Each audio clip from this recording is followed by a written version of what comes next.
कहानी शुरू होती है एक शांत जंगल के कोने में बने एक छोटे से अस्तबल से, जहाँ एक कमजोर सा दुबला पतला घोड़ा रहता था जिसका नाम था शौर्य। वो बाकी घोड़ों से एकदम अलग दिखता था। उसकी पसलियां साफ झलकती थी, उसकी टांगे बहुत पतली थी और आंखों में एक झिझक थी। बाकी सारे घोड़े उस पर हंसते थे और उसे कमजोर बुलाते थे और अक्सर उसके सामने जोर से दौड़ते थे ताकि वो उसे उसकी हकीकत याद दिला सके। शौर्य कुछ नहीं कहता था, बस चुपचाप अपने आप से कहता, मैं बहुत कमजोर हूँ।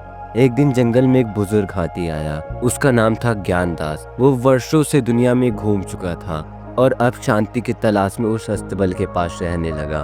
उसने शौर्य की आंखों में कुछ अलग देखा। उस हाथी ने शौर्य से पूछा, तू इतना चुप क्यों रहता है? शौर्य बोला, मैं दूसरे घोड़ों जैसा तेज नहीं हूँ, मैं दौड़ नहीं सकता, सब कहते हैं मैं कमजोर हूँ। ज्ञानदास मुस्कुराया और बोला, क्या कभी कोशिश की है तुमने? शौर्य ने अपनी नजरें झुका ली और धीरे से बोला, मैं कभी नहीं दौड़ा। ज्ञानदास ने मुस्कुरा कर कहा, कल सुबह सूरज उगने से पहले मेरे साथ आना, हम एक जगह चलेंगे। अगली सुबह शौर्य उसके पास पहुंच गया। दोनों निकल पड़े एक लंबी चढ़ाई के लिए, जंगल की सबसे ऊंची पहाड़ी की ओर। शौर्य बार बार रुकता और थक जाता, लेकिन ज्ञानदास बस एक ही बात कहता, तेरे अंदर आग है, तू बस खुद पर यकीन रख। चढ़ते चढ़ते शौर्य की टांगे कांपने लग गई, लेकिन फिर भी वो रुका नहीं। और पहली बार उसने महसूस किया कि वो थक रहा है लेकिन हार नहीं रहा। जब वे पहाड़ की चोटी पर पहुंचे तो सूरज निकल चुका था।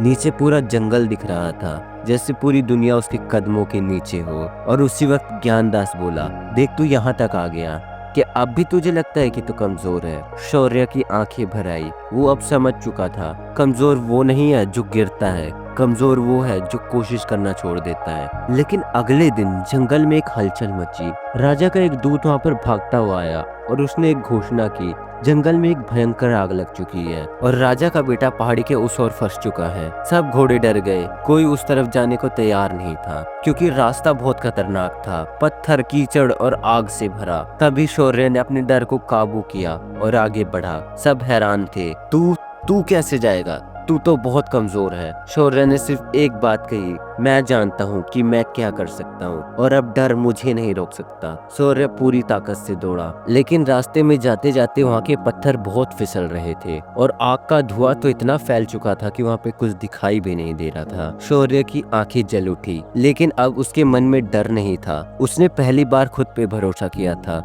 चंद घंटों बाद शौर्य लौट आया। राजा का बेटा उसकी पीठ पर बैठा था। पूरा जंगल हैरान था। जो घोड़ा कभी खुद को कमजोर मानता था, आज वो जंगल का हीरो बन चुका था। राजा ने उसकी बहादुरी के लिए उसे शौर्य सिंह की उपाधि दी और अस्तबल में एक बोर्ड लगाया गया, जो खुद को पहचानता है उसे दुनिया की राय की जरूरत नहीं होती। शौर्य अब दूसरों के लिए मिसाल था। वो घोड़ा जो कभी नहीं दौड़ा, आज सबसे तेज दौड़ता है क्योंकि वो अब खुद से नहीं डरता था। ये कहानी हमें ये सिखाती है कि डर असल में बाहर नहीं, सिर्फ हमारे अंदर होता है। खुद को पहचानो, क्योंकि दुनिया वही मानेगी जो तुम खुद को मानोगे। और अगर तुम्हें ये कहानी पसंद आई हो तो इस वीडियो को लाइक कर देना और चैनल को सब्सक्राइब कर लेना ऐसी ही और वीडियोस के लिए। और अब कमेंट में बताओ, क्या तुमने कभी अपने किसी डर पे जीत पाई है?